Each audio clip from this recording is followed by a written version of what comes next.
Greetings to you all. Welcome to our today's webinar. My name is Jacqueline McKenna. I am a clergy of the Methodist Church in Kenya and also currently Vice Moderator of the Faith and Order Commission of the World Council of Churches. It is my privilege to welcome you once again to this special webinar titled Ecumenical Perspectives on Nicaea and its Legacy. As we stand on the threshold of the upcoming 6th World Conference, just a few weeks away, we are called to reflect on the profound significance of Nicaea, a historic milestone that invites us to listen and speak together, celebrate, and re-examine our shared commitment to visible unity. In this context, we are delighted today to present 6 volumes that explore the legacy of Nicaea from an ecumenical perspective. Each of these works offer a rich tapestry of insights, weaving together diverse denominational voices, regional context, theological perspectives, and voices from everyone, the ordinary academics, theologians, and everyone. These books not only honor the historic Council of Nicaea, but also challenge us to consider its relevance for a contemporary ecumenical journey, fostering dialogue and understanding across our global fellowship. And at this moment, ladies and gentlemen, allow me to introduce our first speakers. Our first speakers, they will be co-presenting together, and I will introduce the both of them and give them a chance. Then after they are done, I will introduce each speaker, then they will speak afterwards. The first ones are Dr. Johannes Oldemon, is a Roman Catholic person, is from the Roman Catholic Church and the director of Johann Adam Muller Institute from Paderborn, Germany. You will be co-presenting with the Reverend Professor Dr. Simone Sin, who is from the Evangelical Church of Germany. She's also a professor for intercultural theology at Münster University and a former academic dean at the Ecumenical Institute, Bosse. They will both present on the volume titled Receiving the First Council of Nicaea Today, which contains contributions from an academic consultation of the Societas Ecumenical on Nicaea. Prof. Johannes and Prof. Simone, welcome, and the stage is now yours. Thank you very much, dear moderator, for inviting us to present the proceedings of the last conference of the Societas Ecumenica, which was dedicated to the Council of Nicaea. I will share my screen so that you can get an impression of what was going on. The European Society for Ecumenical Research, Societas Ecumenica, invited its members to its 22nd academic consultation in Warsaw in September 2024. Almost 80 members and guests of the Societas accepted the invitation to discuss various approaches to the Council of Nicaea and its significance for ecumenism today during the 5-day conference. The conference program included 20 plenary lectures and 26 presentations in workshops, which had been selected from a call for papers. Thanks to the swift cooperation of all those involved, we were able to publish the proceedings just 11 months after the conference. It was edited by the then Secretary of the Societas, Hetta Hurskainen from Finland, who unfortunately cannot be with us today, and myself, the then President of the Societas. The volume includes not only the plenary lectures, but also selected papers from the workshops that highlight interesting aspects and provided important impetus for discussion. In this way, the proceedings present a fruitful mix of contributions from established scholars as well as emerging younger theologians. The book begins with my opening lecture in which I systematically evaluated statements on the Council of Nicaea in documents from bilateral theological dialogues and in the work of the Faith and Order Commission. These documents demonstrate the high regard in which the Council of Nicaea and its creed are held. Nicaea is recognized in ecumenical dialogues as epitome of biblical theology, as normative for faith and life of our churches today, and as a criterion of communion. The first chapter of the book comprises contributions presenting recent patristic research on the Council of Nicaea. The contribution by Göttingen church historian Peter Gemeinhardt is certainly outstanding, but the lectures by Margit Goska on the latent anti-Judaism of the time and by Alexei Volchkov on prayer services during the council also shed light on important aspects. The second chapter focuses more on systematic theology. It deals with hermeneutical reflections on the council. In addition to the keynote address by Jennifer Wasmuth and the two responses to it from Catholic and Baptist perspectives, I would particularly like to highlight the contribution by the young Munich theologian Lukas Metz, who discusses the question of the iconicity of Christ with remarkable theological depth. The third chapter, entitled Retrieving Nicaea, presents the significance of the Nicene Creed in the life of today's churches from the perspective of various denominations. Simone Sinn will discuss two of these contributions in more detail later, which is why I will keep this brief. The fourth chapter deals with the canonical legacy of the Council. It focuses on two aspects. Firstly, on Canon 8, which has received little attention in ecumenical dialogue to date, but which is highly relevant to ecumenism because it stipulates that there should be only one bishop in each city, and is therefore something like a forerunner to the concept of unity of all in each place, which played a significant role in the history of the ecumenical movement. Secondly, we also discussed the challenges we face in finding a common date for Easter. In the fifth and final chapter of the book, entitled Inheriting Nicaea, discusses the significance of synodality in the life of the Church, the challenge of synodal discernment, and other ecumenical topics in this context. Overall, the proceedings of the Societas Ecumenica bring together voices from various theological disciplines and different Christian churches, thus offering a broad ecumenical approach to the Council of Nicaea. And now I hand over to Simone. Thank you very much, Johannes.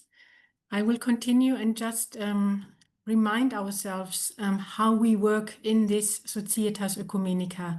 We are a community of scholars that are committed to academic rigor.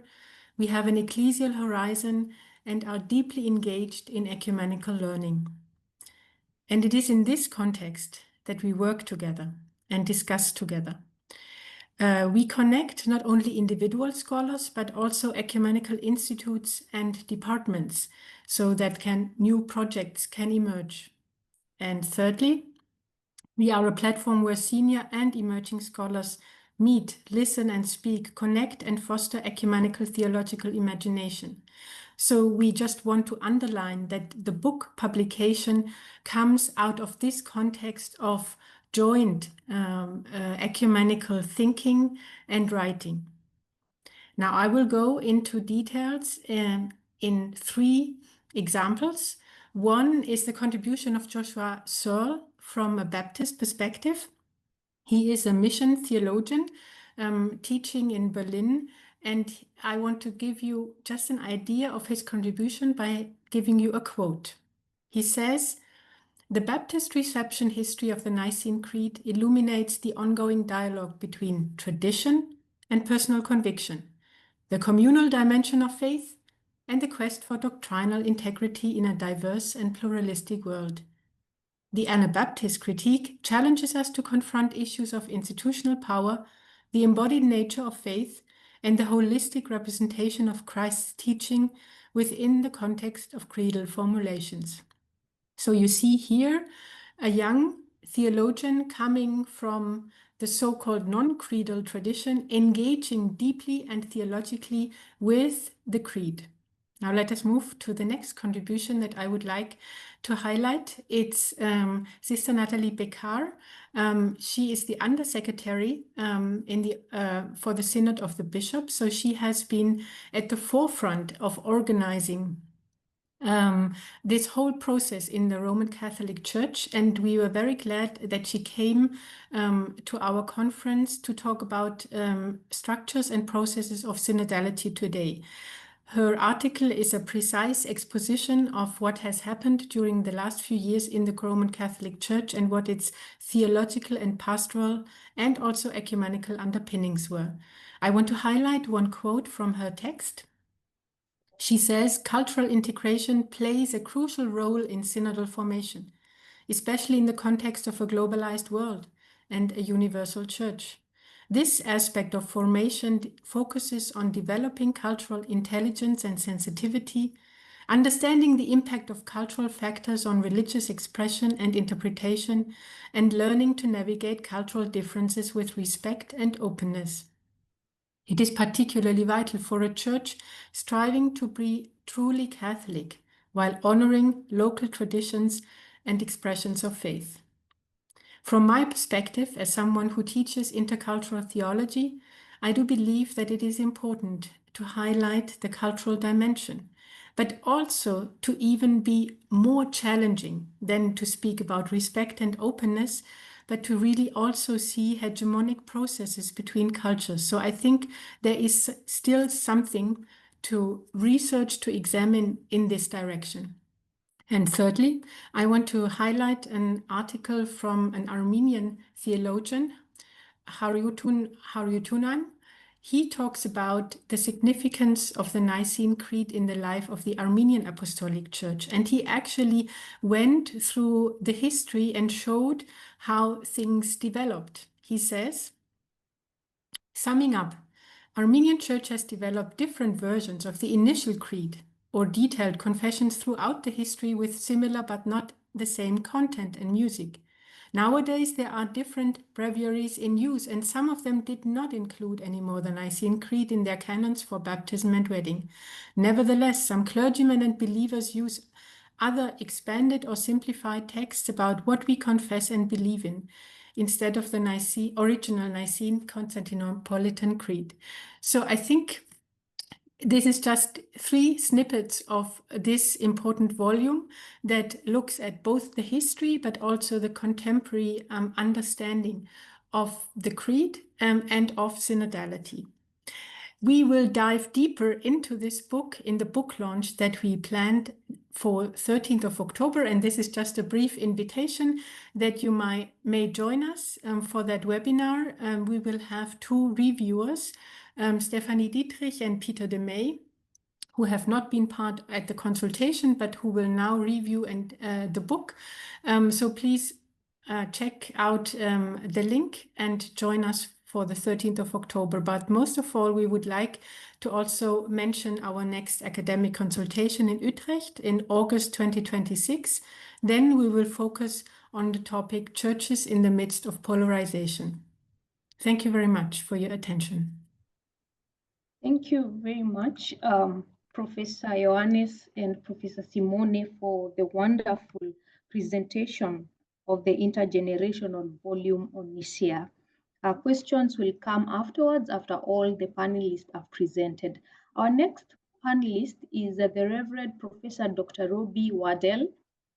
Professor Robbie is Pentecostal and a professor of New Testament and early Christianity, and also he serves as a faculty chaplain at the Southeastern University, Lakeland, Florida, USA. He will be presenting on the volume titled Nicaea, the Council and the Creed that Defined Christianity. This volume is authored by different people who are academicians, theologians, and even lay people. And it's the table of the National Council of Churches in the USA are responsible for this volume. Professor Robbie Waddell, please welcome. The time is yours. Thank you so much. moderator. I do appreciate the opportunity to celebrate with you the anniversary and commemorate the Council of Nicaea and the creed that came from it. As was said, our volume from the National Council of Churches of Christ in the United States is titled Nicaea, the Council and Creed that Defined Christianity, a Faith and Order book. It is edited by Don Thorson, who was unable to be with us today, and with associate editors Jeanette Buchnight, Michael Trice, and myself. Most of the contributors do come from our convening table, our Faith and Order Commission, which is organized by the Associate General Secretary of the National Council of Churches in the U.S., Tony Karyopoulos, an Orthodox theologian. Though we did have, as was said, a number of contributors that were not part of our typical Faith and Order Commission. They came by invitation, and they included a variety of people, including our President and General Secretary, Vashti Murphy McKenzie, the former Bishop of the American Methodist Episcopal Church, and His Eminence, Archbishop Epidephoros, excuse me. The collection of writings is, I might share this piece from the preface that was written by Don Thorson. Don writes, "The collection of writings is a serious yet celebrative way to mark this special anniversary. It brings together many different voices, each looking at a unique part of the Nicene Creed's rich history, its detailed background, its deep theological meaning, such as the co-eternality of the Son with the Father and the Holy Spirit as the Lord and giver of life, how it is still important in today's fast-changing world and its ongoing call to live as followers of Christ." Continuing with Don's thoughts here, Don writes, "Brought to you by the Faith and Order Commission of the National Council of Churches, this volume invites you to rediscover the profound depth and vibrant power that the creed that continues to shape the heart of Christian belief." So the book is written, it is aimed at a general audience. While many of the contributors do have vocations in the academy, others are ecumenical officers from their various communions or denominations. And as was said, some are not ordained or academicians, but are lay leaders in their movements. There are 3 chapters in the book that are presented both in English and in Spanish, which is a small but kind of significant sign of the diversity that is represented within the book. It's not one voice, but a chorus, sometimes harmonious, sometimes dissonant, but always testifying to the richness of the Christian tradition. The various chapters within the book are divided into 3 sections. Part 1 is titled Nicaea Then and Now, History, Memory, and Imagination. This first section of the book looks backward to the history of Nicaea, but it also looks forward to its imaginative relevance for today. Several contributors remind us that the Council of Nicaea was not a pristine theological retreat. It was a deeply entangled with empire and politics and power. The bishops who gathered came from conflicting loyalties and the backing of Constantine's authority. And yet, by the grace of God, they gave to the church a confession that has endured. Reading these chapters, I was struck by the honesty of the volume. It doesn't romanticize Nicaea, but treats it as a real event with real limitations. At the same time, it insists that the Spirit can and does work through such flawed gatherings, summoning the church to unity. For us today, the lesson is clear. The creed's power is not in pretending the church has no wounds, but in confessing together the Lord who heals them. Part 2 of the book is titled Creedal Theology, Incarnation, Spirit, and the Mystery of God. This second part of the book moves from history to theology. Here, the contributors meditate on the heart of the creed's language about God, about Christ, and about the Holy Spirit. One Orthodox theologian unfolds the mystery of the Son's eternal relationship with the Father, begotten, not made, of one being with the Father. Latina theologian Loida Martel reflects on the incarnation as God's solidarity with the poor and marginalized. Another contributor takes up the line about the Spirit as the Lord and giver of life, showing how that confession speaks to the ecological crisis and our responsibility for creation. What is so striking here is the diversity of approaches. Each tradition brings its own lens. The Orthodox emphasize the mystery of the divine being. The Pentecostals, the highlighted the Spirit's immediacy. The Reformed theologians stress the coherence of God's truth. And yet these perspectives do not cancel each other out, but rather they enrich the whole. In this way, the volume itself becomes a kind of ecumenical commentary on the creed, a reminder that confessing one faith doesn't require uniformity of thought, but allows for depth through diversity. The final section, the creed, is titled The Creed and Community, Unity and Formation and Worship. In this section, the book turns towards practice. It asks the question, how does the creed actually shape the life of the church today? One of the bilingual essays reflects on what it means to confess the creed in Spanish and in English, side by side, embodying the lived experience of bicultural congregations. Other chapters show how reciting the creed in worship forms Christian identity, not as rote repetition, but as catechesis and as prayer and as witness to the world. Here, the creed is not an abstract text. It's a living rhythm of the church's heartbeat.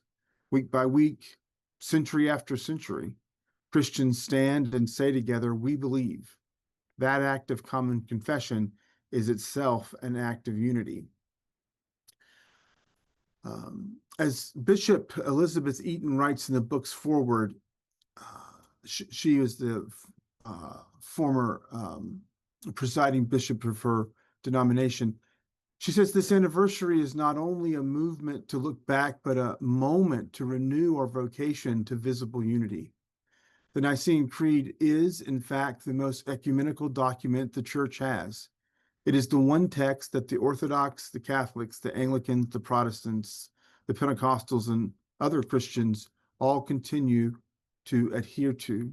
We may be divided at the table at times, but we are united in confession of Father, Son, and Spirit. So our book reminds us that the Creed is not a relic of the past. It's a living testimony. It calls us beyond nationalism, beyond racism, beyond narrow ecclesial identity, into a shared confession that the triune God is the one who was and is to come. And so Friendship Press, which is the publisher of the National Council of Churches, they also are known for their translation in English of the scriptures called the New Revised Standard Version and its various editions. The book will be available October the 7th is its publication date. So just in a few weeks. Thank you. Thank you. Thank you so much, Professor Roby, for that insightful presentation of the volume that reflects ecumenical diversity, a very important volume. So to our listeners from all over the world, please, if you have any question, you can type the questions on the chat. Then we will discuss together the panelists after all of them have presented. Our next presenter is the Reverend Dr. Matthews George Chunakara. Dr. Matthews comes from the Mar Thoma Syrian Church. He serves as the General Secretary of the Christian Conference of Asia, and he is also the moderator of the World Council of Churches Commission of the Churches on International Affairs. He will be presenting the volume titled Echoes of Nicaea, Enduring Faith and Embracing Unity. These papers were presented at the 10th Congress of the Asian Theologians. Dr. Matthews, the time is yours. Welcome. Thank you. First of all, my apologies for being late. I was involved in another meeting, so I missed the first part of the other presentations of this session. Well, I am asked to introduce and talk about this publication which we brought out recently. The title is Echoes of Nicaea, Enduring Faith and Embracing Unity. In fact, you can download it from the Christian Conference of Asia's website. This is about 480 pages, but it is free. And whoever is interested, they can download it.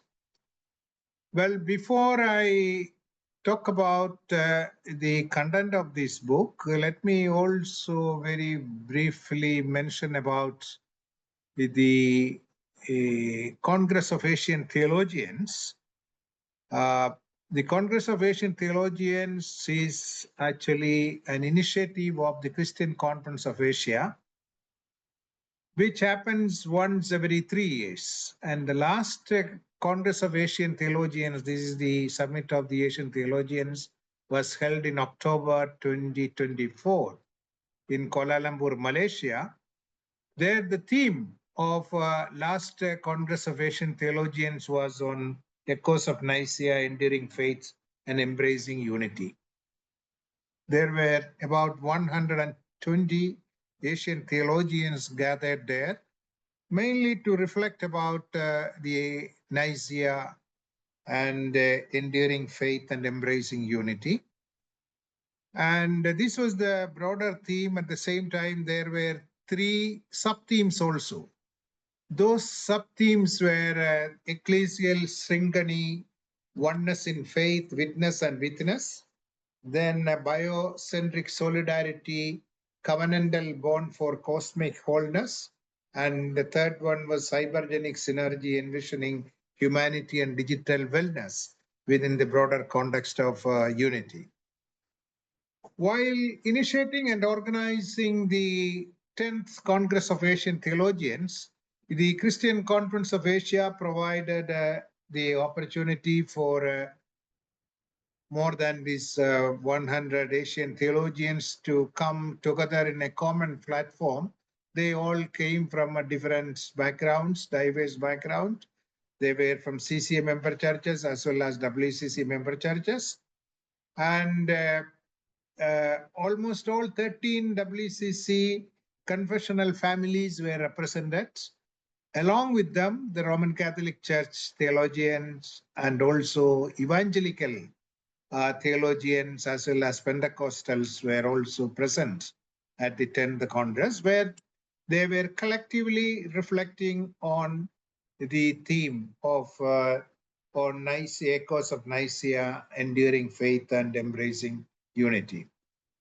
Well, you know that rooted in the historical significance of the Council of Nicaea in 325, the theme actually not only just providing certain historical analysis or what was happening there or in the subsequent years, but the entire effort was mainly to discuss about the unity beyond Christian unity within the broader framework of the Nicene creeds. So in that way, CATS and the Asian theologians, they entered into a meaningful dialogue on this particular theme. So the deliberations of the CATS 10 was not, as I mentioned, not as a mere historical exercise, but through the deliberations of this week-long Congress of Asian Theologians during the summit, and they tried to aim the opportunity to provide this opportunity for a further reflection or a deeper reflection on the theme, in the context of confessing the one faith as a fundamental facet of the search for our visible unity.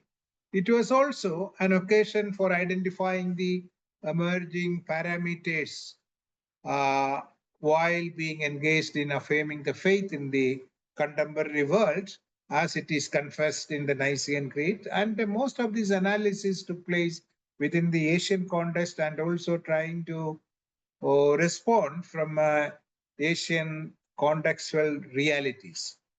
So there were different presentations, and this particular publication has three main areas or three parts.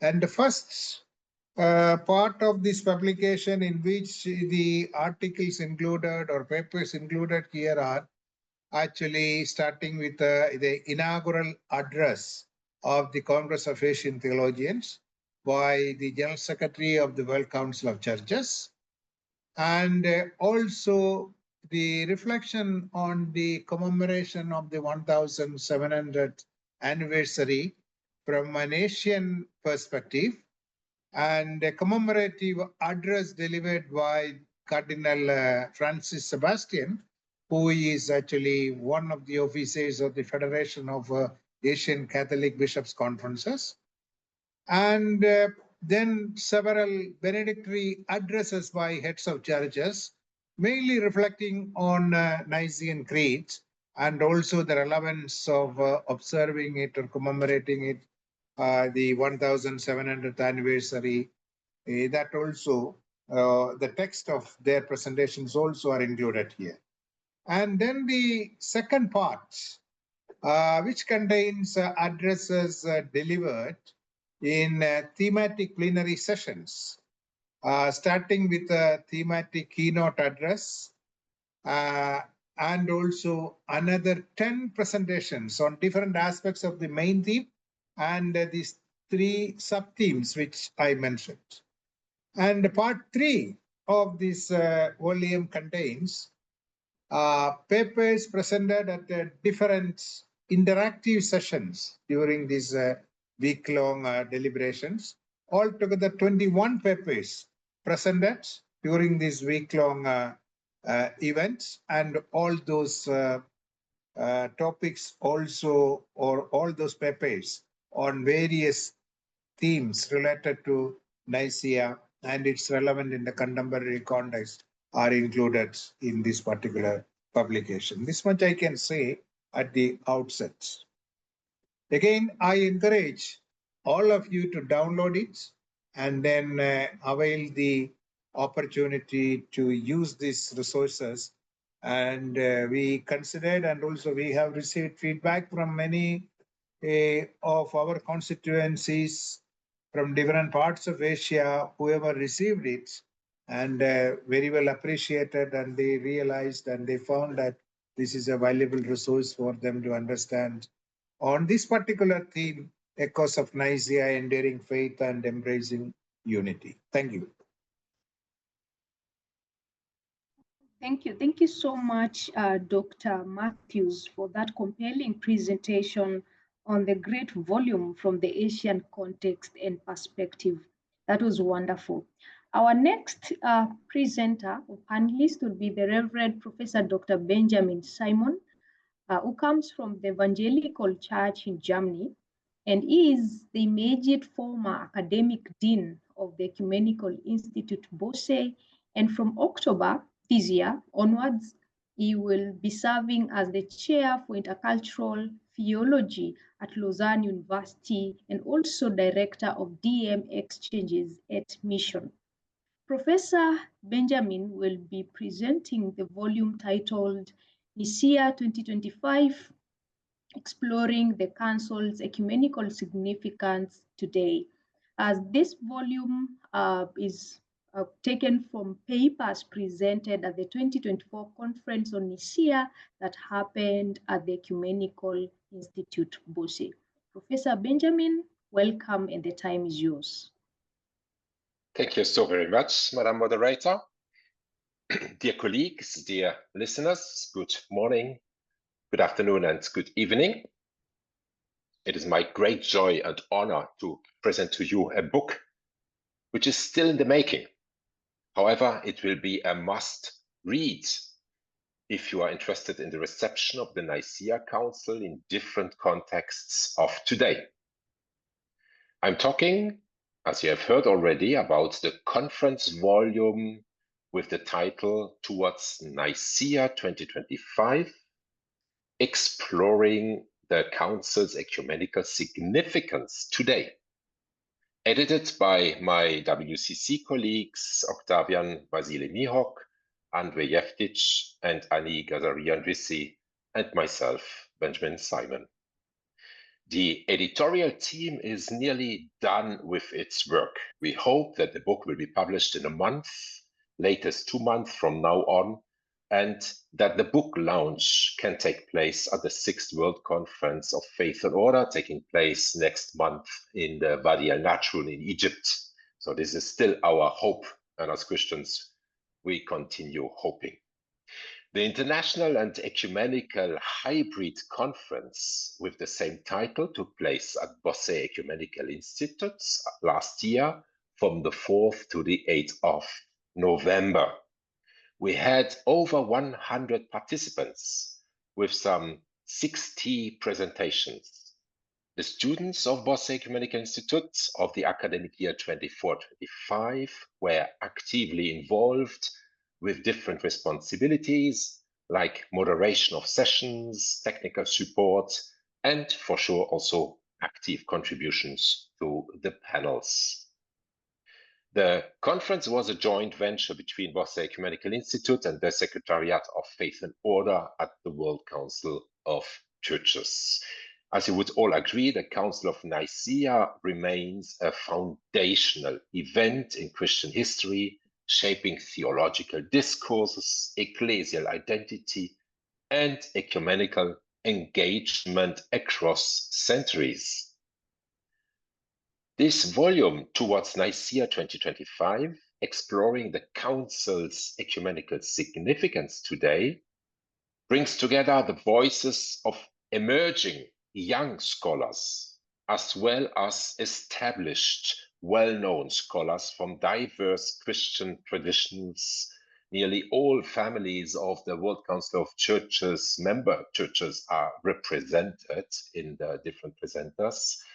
They bring them together to examine the lasting relevance of Nicaea for contemporary ecumenical theology and theological education. The 44 essays in this volume engage with key themes that reflect both the theological heritage of Nicaea and its implications for modern ecumenical dialogue. These include the Council's impact on Christian doctrine, the self-understanding of the Church, the development of ecumenical relations, and the role of theological education in transmitting this legacy in an ecumenical, accountable way. The contributors offer critical reflections on Nicaea's enduring influence and explore how its decisions and theological affirmations continue to shape in our days the life of the Church in an increasingly pluralistic world. Thanks to the big amount of authors, over 44 essays are included in this volume, as I said already, coming from many different denominations and from so many contexts. The book offers a vast diversity of approaches to the topic and enlightens about the impact of the Nicene Creed in different realities. The book is structured around 6 central themes, or let's say we structured it around 6 chapters. The first one is Nicaea in historical and political perspectives, with contributions from the Argentinian theologian Kathleen Griffin and the Zimbabwean theologian and WCC staff Maziwa Gunda. In the second chapter, you will find the title, The Faith of Nicaea, Theology, Christology, and Trinitarian Doctrine, Here you will find contributions, among others, from Bendanglemla Longkuma from Papua New Guinea, from the Orthodox theologian Charidimos Kutris, and from Veli-Matti Kärkkäinen from Fuller Seminary. In the third chapter, we listen to different contexts. Contextual reading of Nicaea is that title. And by including, among others, Pentecostal perspectives by Daniel Nicholas Andrew, Ghanaian perspectives on Okra Christology by Robert Agyako, and Chinese perspectives by Jia Wei Wang, and many, many other perspectives from different contexts are included in this third chapter. In the fourth chapter on gender, justice, and liberation, here we can learn by Shiluindla Jamir about indigenous communities in India and their reading of the Nicene Creed. Jörg Rieger offers a liberative lens on the creed, and Claire Amos opens up the topic for an interfaith exploration. In the fifth chapter on unity, apostolicity, and ecumenical dialogue, the World Council of Churches President for Europe, Susan Derber, offers a stimulating view on Nicaea for ecumenism of today.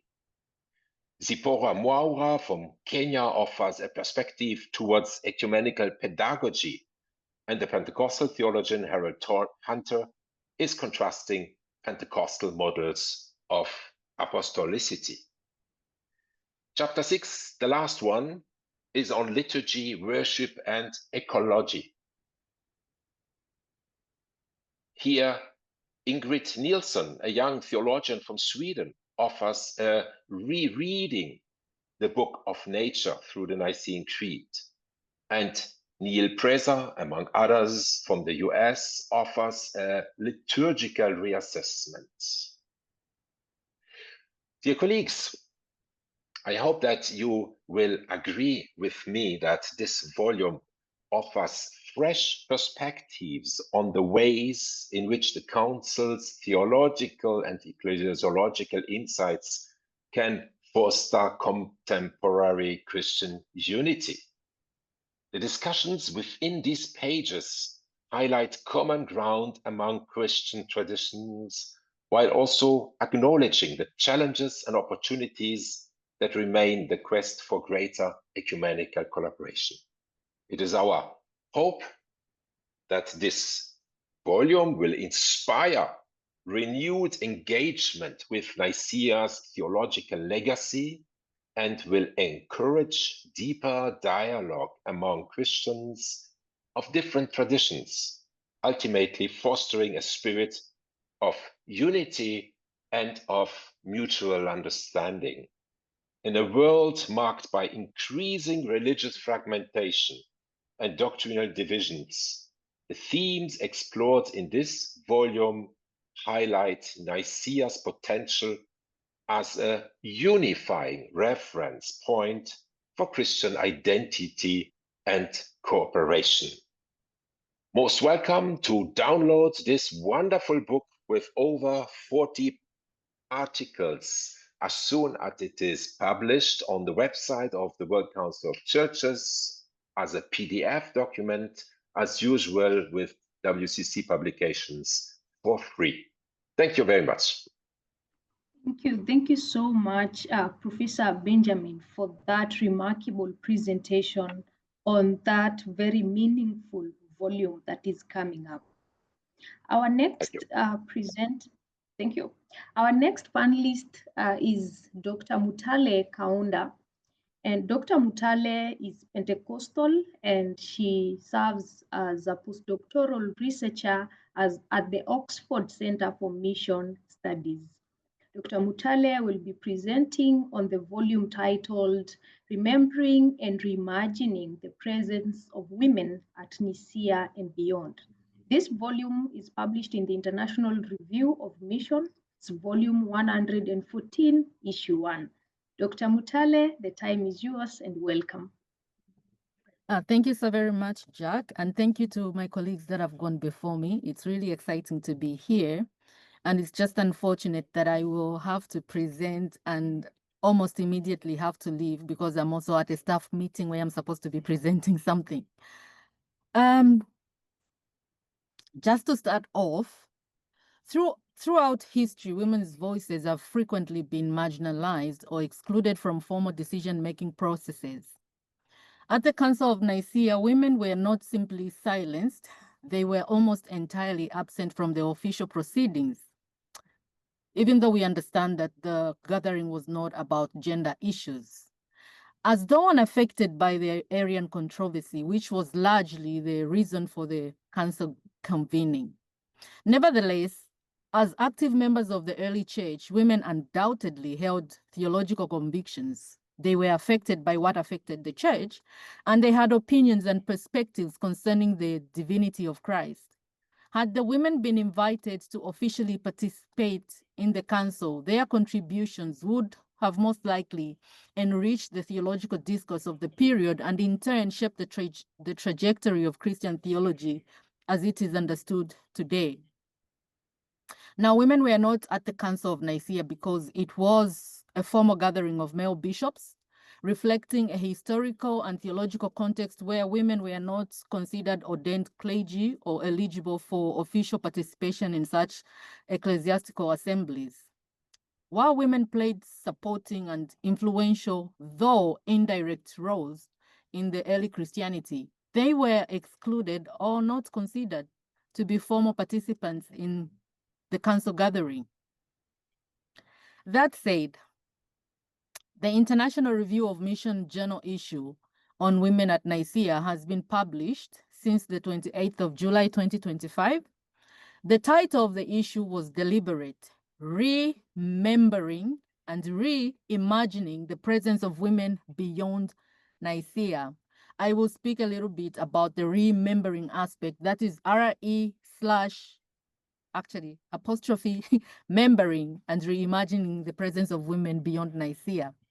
I had the opportunity of guest editing the issue at the invitation of the late Reverend Dr. Peter Cruchley, who was the editor of the IRM Journal and also the program executive for the World Council of Churches Commission on World Mission and Evangelism, together with the Reverend Nikki Ashwood, who is the program executive for the Just Community of Women and Men.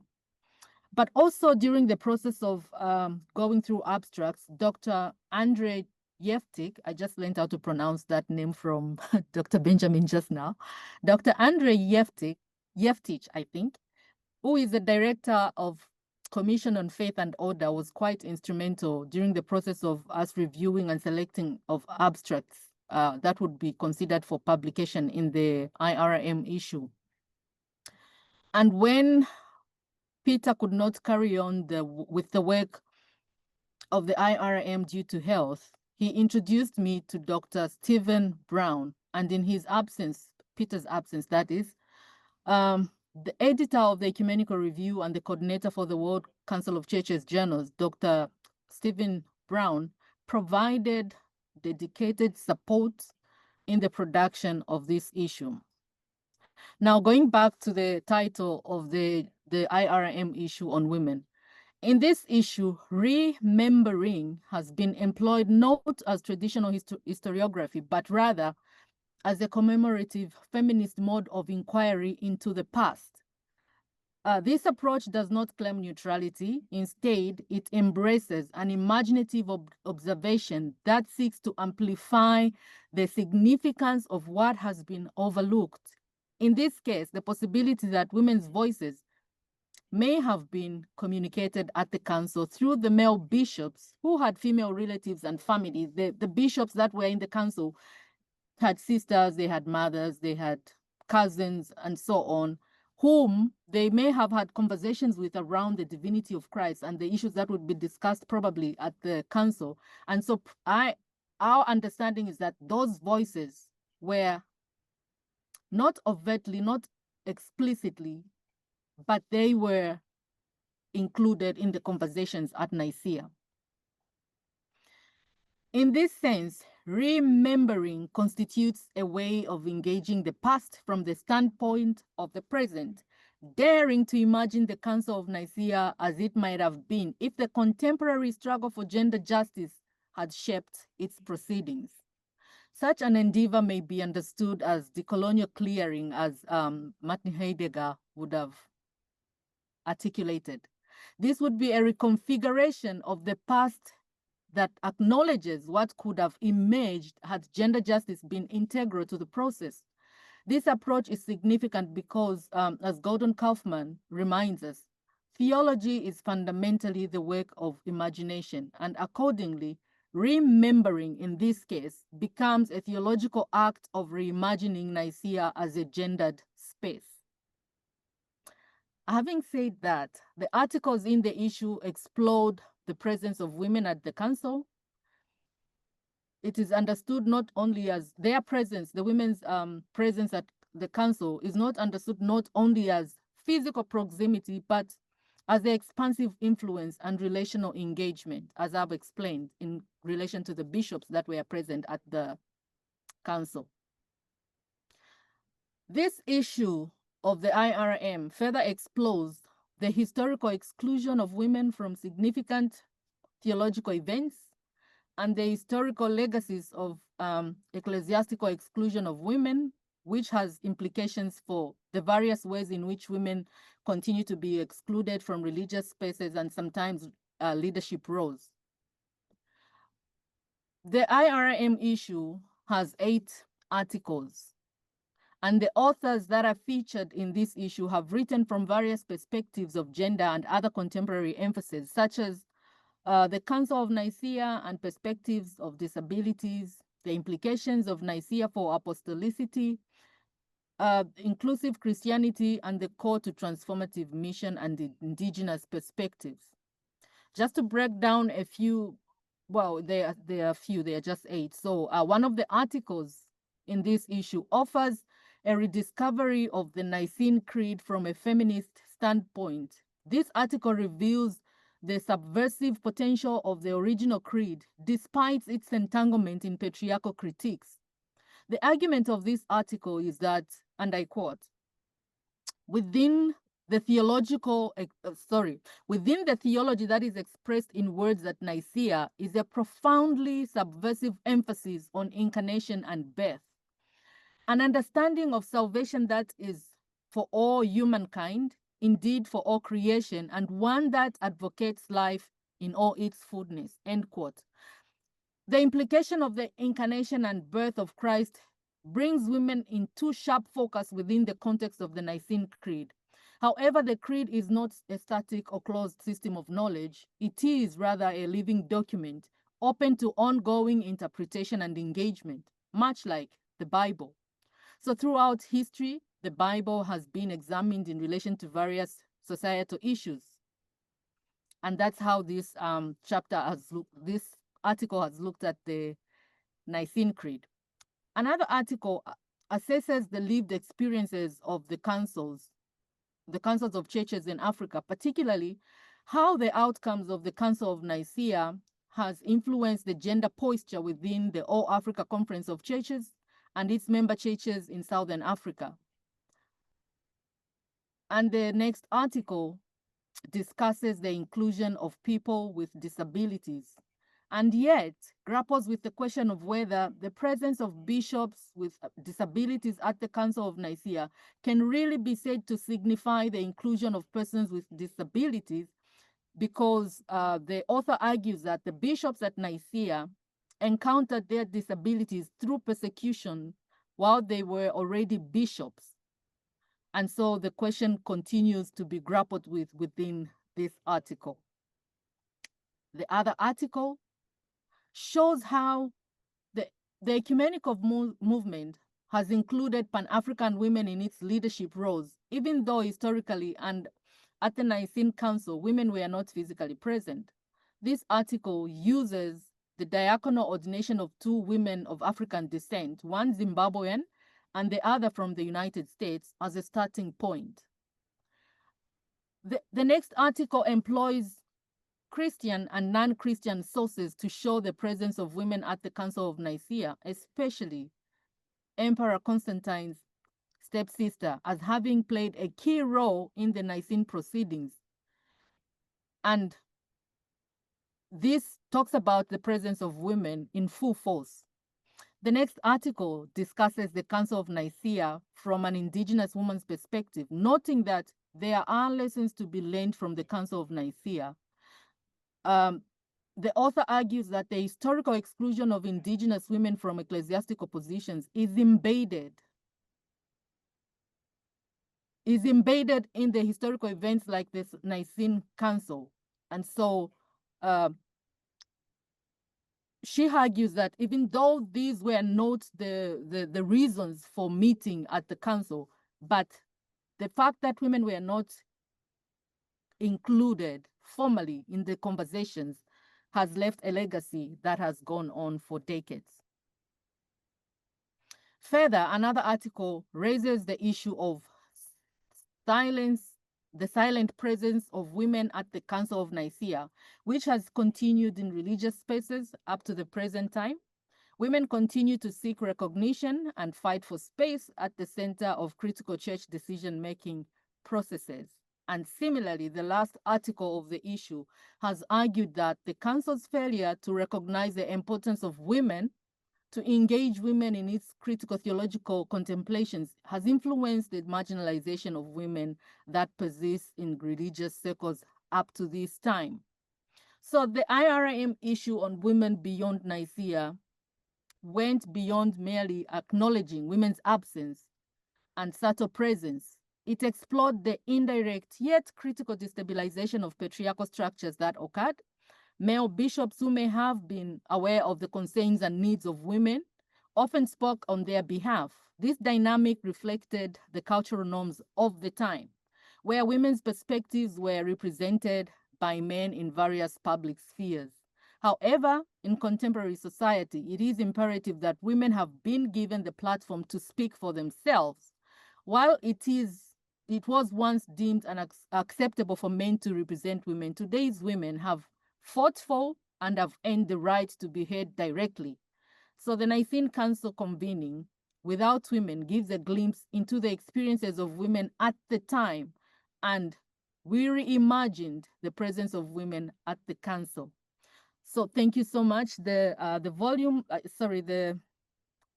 journal is already out and it's online and I think can be accessed if we really go to the Wiley website. Thank you so much. Thank you very much, Dr. Mutale, for that mind-blowing presentation on women perspectives on Nicaea. And I want to tell everyone that in the 6th World Conference, which is coming up in a few weeks, women will be present, they will be visible and will actively participate. And Dr. Mutale will be one of our keynote speakers. Thank you so much for that. Finally, and but not least, our last panelist is Dr. Stephen Brown, who is the WCC editor on the Ecumenical Review. And Dr. Stephen Brown will be presenting the volume of the Ecumenical Review on Nicaea Jubilee and the Faith and Order World Conference. So he's connecting this volume to the forthcoming World Conference. Dr. Stephen Brown, the time is yours. Thank you very much for this invitation to speak at this webinar and about this issue of Ecumenical Review. Ecumenical Review is the quarterly journal of the World Council of Churches, and it's the partner journal to the International Review of Mission, which we've just had presented to us. Each issue of Ecumenical Review tries to deal with an issue that relates to the ecumenical movement, maybe indeed to the whole of the Ecumene, the whole inhabited world. And therefore it's natural this year that it should reflect the main event organized by the World Council of Churches to mark the 1700th anniversary of the Council of Nicaea. As we've just heard, it is the 6th World Conference on Faith and Order, organised by the WCC's Commission on Faith and Order, and to take place in Wadi El Natrun next month in Egypt. This is only the 6th such conference since the first one in Lausanne in 1927, and the last was in 1993 in Santiago de Compostela. So World Conferences on Faith and Order are important, significant events. And this year, inspired by Nicaea, the conference has the theme, Where Now for Visible Unity. 2 issues of the Ecumenical Review have dealt with the links between the Council of Nicaea and the forthcoming World Conference on Faith and Order, and they should be seen as complementary. The first issue was published in 2023, entitled Commemorating the Council of Nicaea, and looked back to the Council as an inspiration as the quest for visible unity. The second issue, which I'm presenting now, which should go online at the end of this month, looks forward to the 6th World Conference and has as its theme, the conference theme, Where Now for Visible Unity. So in a sense, these 2 issues of Ecumenical Review belong together. In this issue, the authors of the articles reflect on the significant context in which the conference takes place, 1700 years after the Council of Nicaea, which was the first attempt to reach consensus in the Church through an assembly gathering representatives of the whole of Christendom. And now I'm going to try and share my screen so that you can see the list of articles that appears in this issue.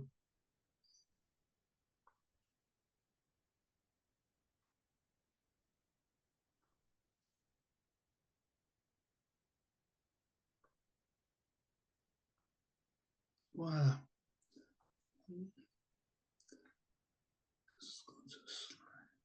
Sorry, I've just got a slight issue here.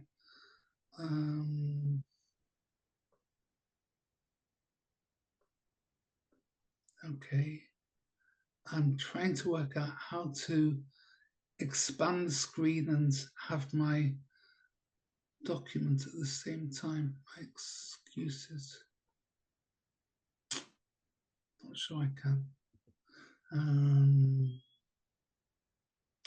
Okay, I'm going to carry on. In the article that opens this issue, the moderator of the Faith and Order Commission, Stephanie Dietrich, recalls that the anniversary of the Council of Nicaea invites us to revisit the creeds of Nicaea Constantinople, which came in 381 as a development of the creeds at Nicaea, not merely as a doctrinal text, but a symbol of ecclesial unity across time.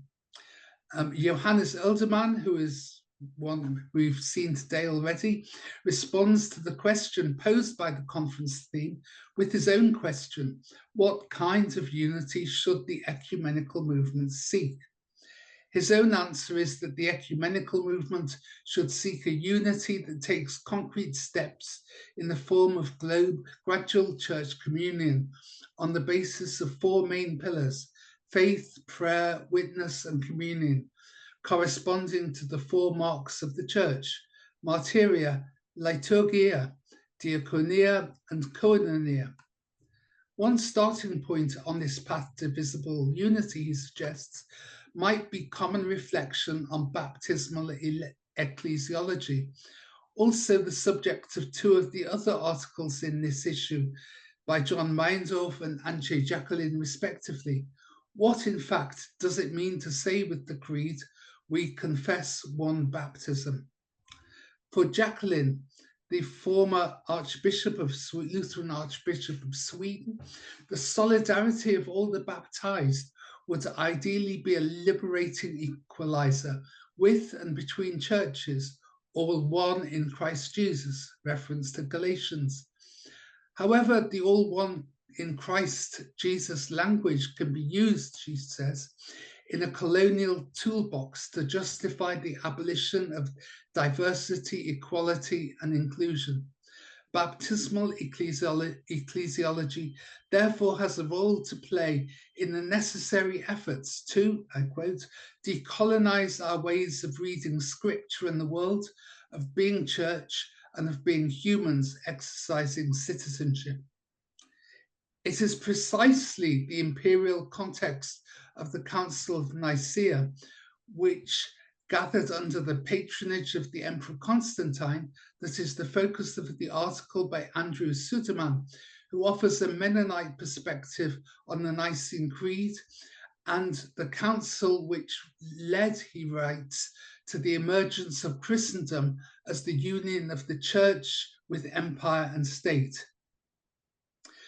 In this task of decolonizing ecumenism, our moderator today, Jacqueline McKenna and Alfred Mabai, write that for the African Church, more important than the sixth conference theme, Where Now for Visible Unity, are the questions, whose unity and to whom must it be visible? In contemporary Christianity, they write, Africa's earlier voice is footnote, sidelined, or altogether erased. This relationship between coloniality and violence is picked up by Carlton Turner, a Caribbean contextual theologian, also, like many of the others, a member of the Commission on Faith and Order, in his article, Decolonization and the Inward Journey. What becomes clear when reflecting on Nicaea and its creed, according to Turner, is that the hermeneutical lens through which ecumenical discussions take place must consider the imperial and consequently violent legacies within the history of Christianity and the world. And if we are all one in Christ Jesus, what does this mean for disability as an ecumenical and ecclesiological concern? This is picked up by Arne Fritzen, a long-standing member of the WCC's Ecumenical Disabilities Advocates Network. Persons with disability, he writes, need not be welcomed into the church, but to be acknowledged as being at the center of the church. And looking to the Sixth World Conference, Maria Munkholz Christensen recalls the unfinished business of the Fifth Conference that spoke of, quote, continuing our study, unquote, on the ordination of women, but this ambition has never been carried out. She revisits the references to women in the canons of the Council of Nicaea, and especially Canon 19 and its mention of deaconesses. She argues that the 1700th anniversary is an opportunity to celebrate the ministry of women, not only as a past reality, but as a living tradition. We believe in the Holy Spirit, states the Creed, and in his article, Cecil M. Roebuck argues that the study of and reflection on the Spirit's person and work in and through Christ and the Church would make a significant contribution to the work of faith and order. 32 years ago, the Fifth World Conference gathered in Santiago de Compostela, a historic city of pilgrimage dedicated to the memory of St. James the Apostle. In her article, the moderator Stephanie Dietrich writes, pilgrimage implies movement, vulnerability, shared purpose, and an openness to encounter. In the same spirit that gathered the churches at Nicaea, may the churches today find courage to walk together toward deeper communion, so that the one faith we confess may shine clearly in our shared witness. Thank you. Thank you very much, Dr. Stephen, for that wonderful presentation and connecting us to the Sixth World Conference, Where Now for Visible Unity. And thank you to all our panelists today. That was great. So we have two questions in the chat. The first one maybe Dr. Stephen can answer. Can we access these journals for free, especially the willy ones? Then the other question, any of the panelists can answer. From Joan Buck, she's asking, are there churches today which do not profess Nicene Constantinopolitan Creed? So any of the panelists can answer that question, but Stephen maybe can answer the one on publication. Are these articles free? Can we download them for free? Unfortunately, some of the articles are behind a registration paywall, but we are in discussions with our publisher, Wiley, to make read-only versions of the 4 issues, 2 issues of Ecumenical Review, 2 issues of IRM that deal with the issues of Nicaea and the World Conference to be online until the end of the year. I'm keeping my fingers crossed that this will work, and if so, we're happy to send the links to people in the chat. I'm also pick up just very quickly the second question. There's an article in the last issue of Ecumenical Review on Nicaea by the then moderator of Faith and Order and current WCC president, Susan Derber, entitled Convincing Skeptical Protestants, Including Myself. And in his article in the current issue of Ecumenical Review, Mel Robeck notes that the issue of Nicaea and creeds is also an issue within the Pentecostal community. So there's some discussion going on about how the creeds, while shared by many churches throughout the world, are not necessarily normative for all of the churches within the Ecumenical Fellowship. Thank you so much, Dr. Stephen. I see Professor Benjamin was answering the question. Prof, you can unmute maybe and explain a bit. Thank you. Thank you, Madam Moderator. Thank you for this important question. Just a brief answer. Clearly, yes, there are non-confessional churches. You will find many of them in the Pentecostal church families or in African initiated churches. And this needs to be respected and also to be dealt with. Important also to add is that the World Council of Churches, as I included briefly in my comment, is asking member churches and new applicant churches that they are affirming the creed and that the Niceno-Constantinopolitan Creed is playing a role in their church. Thank you. Thank you, Prof. Benjamin, for clarifying that. Our next question is directed to Dr. Matthews. First of all, from Martin, thank you for presenting the fascinating volume by the Conference of Asian Theologians. Please, could you tell us how the concept of, and he quotes, biocentric diversity you mentioned in your presentation is related to the Nicene Creed? Dr. Matthews, please. Actually, this was one of the sub-themes. It was the actual sub-theme is biocentric solidarity, covenantal bond for cosmic wholeness.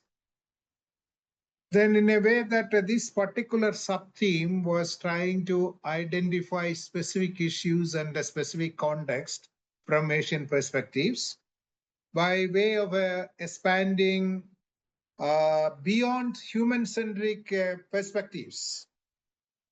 And then this particular sub-theme also explodes solidarity with all creation and also the entire cosmos.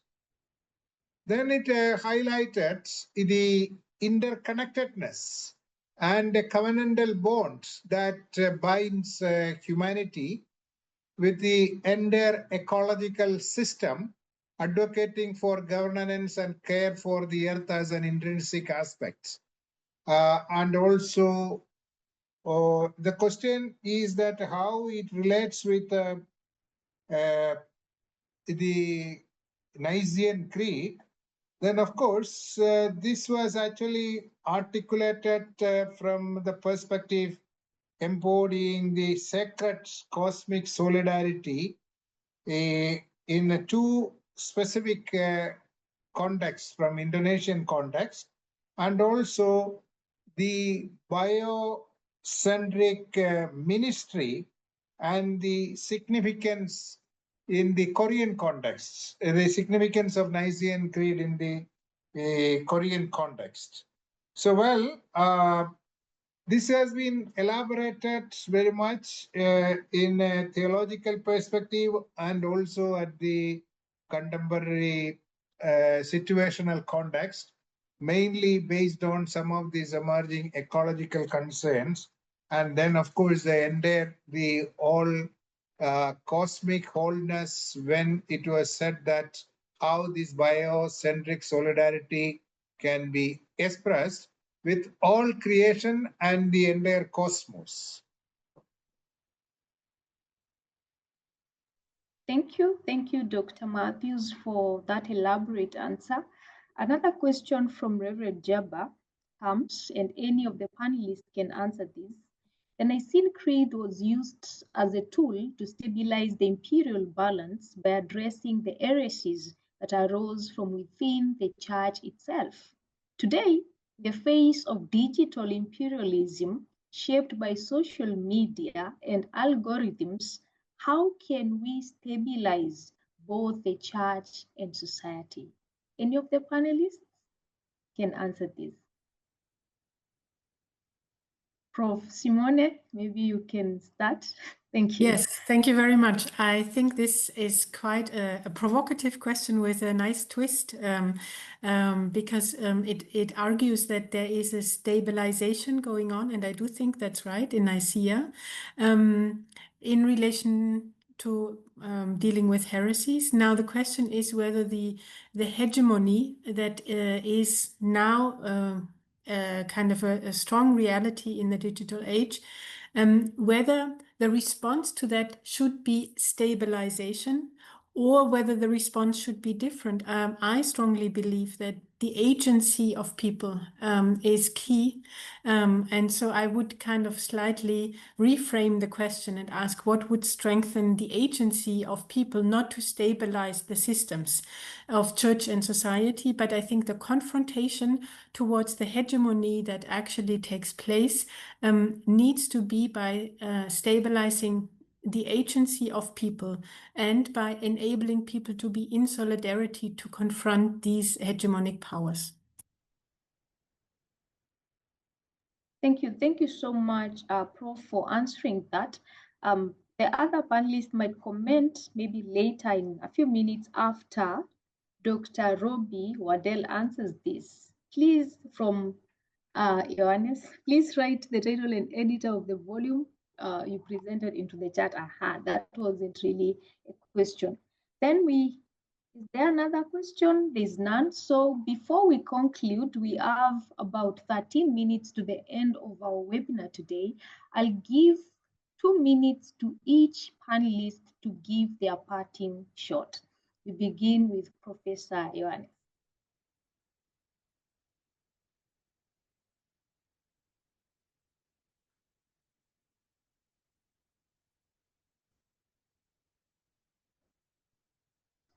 Prof, we can't hear you. Dr. Johannes, your parting shot. Excuse me, I missed the question to me. Sorry. No, I'm saying we are almost concluding our webinar, and we would give 2 minutes to each of the panelists to give their parting shot about the volumes and everything that has been discussed today. So we begin with you since you are our first presenter. Okay. Excuse me, I was copying from the chat. So I think all of these volumes are very valuable for the different approaches to the Council of Nicaea, and some have an academic background, some have more contextual background. And I appreciate very much our today's webinar and hope that I will be able to read those who have already published, and I'm very much looking forward to those who will come out in a short time. Thank you very much for this webinar. Thank you, Doc. We go to Prof. Simone. Yes, let me just highlight again the issue of the International Review of Mission. I'm really looking forward to exploring this because I think this connects contemporary concerns of gender justice with historical realities in a very, I would say, engaging way. And so I do believe that between our different publications, there is a lot of resonance. And I'm really excited about the fact that the celebration of the 1700th anniversary is really done in an ecumenical perspective, in a global horizon, with a strong sensitivity for also power dynamics and cultural hegemony. I think we have to clearly acknowledge that. So it is not only about the teaching that is confessed in the Nicene Creed, but it is engaging different mentalities that come to the table and that need to be negotiated in this synodal process. So I do believe it is truly a highlight, and it is great that scholars are engaging with the ecclesial celebrations in a way that keeps that balance of critical reappropriation and celebration at the same time. Thank you very much. Thank you. Thank you, Prof. We go to Prof. Robbie. Yes, thank you, Professor Simone, for that comment. I very much appreciate it. I think the power dynamics is something to keep at the forefront of our thought. Maybe one last comment, kind of speaking to that reality that the church worldwide is quite diverse, and not all communions or denominations are creedal in their worship practices. That is, they don't all recite the creeds. So I am a Pentecostal, and I represent in our National Council of Churches here in the United States the Society for Pentecostal Studies, which is interesting that the National Council of Churches is already that open to other voices, right? It's not just members of the National Council of Churches, denominations and communions and dioceses that are represented at their convening table. The editor of the volume, Don Thorson, actually represents an academic society as well. He represents the Wesleyan Theological Society. In the history, Pentecostalism is broad enough, especially globally, that it's not univocal. So there are some Pentecostals that it would be right to say are actually anti-creedal. There are others who would be more accurate to say are non-creedal. That is, they don't confess the creed in their worship, but they do confess the creed kind of in their practice, in their beliefs. That is, they follow the same doctrines. In the piece that I wrote, I was writing on the role of the Spirit, and so I'm writing from a Trinitarian perspective, but I did note that not even all Pentecostals are Trinitarian. So there are some Pentecostals who might have been, had they been at Nicaea, excluded from the communion. And so that is just a reality of the larger movement. So that's just my response to that earlier question. Thank you. Thank you, Prof. We go to Prof. Benjamin. Thank you, Jackie. Well, dear all, I think this afternoon, this 1.5 hours have shown that it was absolutely worth celebrating in 2025 1,700 years Nicene Creed, to reflect on what was decided in the 4th century and to interpret it, what it does mean in our days and for our days. And I think that all our publications have shown that the Nicene Creed and the Nicene Constantinopolitan Creed has absolutely not lost its importance, and the content is really, really fundamental for everything that we are doing. And the richness of all those publications coming from the different contexts show that even if there are so many perspectives, this diversity of Christianity, looking at the creed, this is not contradicting to moving on forward in unity. And this is a wonderful outcome, I would say, that from our meeting today, and also in general from that commemoration year, 1,700 years Nicaea. Thank you. Thank you, Prof. We go to Dr. Matthews. Yeah, well, I don't have much to add because already all our other panelists, they have already affirmed the value of these rich resources. But the only concern is someone has already mentioned that here, how can we avail these resources? Because some of them are quite expensive. Once we open the sites, we realize the fact that not everybody can afford to have it. But at the same time, there should be a way for at least this year to reach these resources as many people as possible. This is one of the reasons that we decided not to charge anything, and this should be made available to all those who are interested. But WCC publications, well, it is not in the hands of WCC these days, but at the same time, I hope that WCC colleagues will find a way to at least to share these resources in our constituencies or those who are in need of it. Thank you. Thank you so much, Dr. Matthews. Now, finally, Dr. Stephen. So thank you, Matthews. We will do our best, and we are working on possibilities. But what I wanted to say is that what's clear from the presentation of these books is that as an ecumenical fellowship, we are not just a society for the study of early Christianity. We are not simply looking back on what happened in Nicaea, but we are also saying, what does that mean for our life as an ecumenical movement and as churches today? Of course, we're looking back at Nicaea with rigor and with scholarship, but we're also asking the question as to what does it mean for us today? And I think one of the things that I've learned this year in 2025 are there are still many untapped resources from the discussions that happened in Nicaea.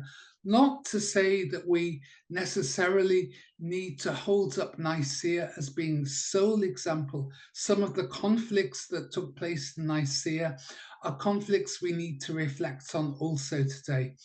The relationship between state and empire, the question of inclusion.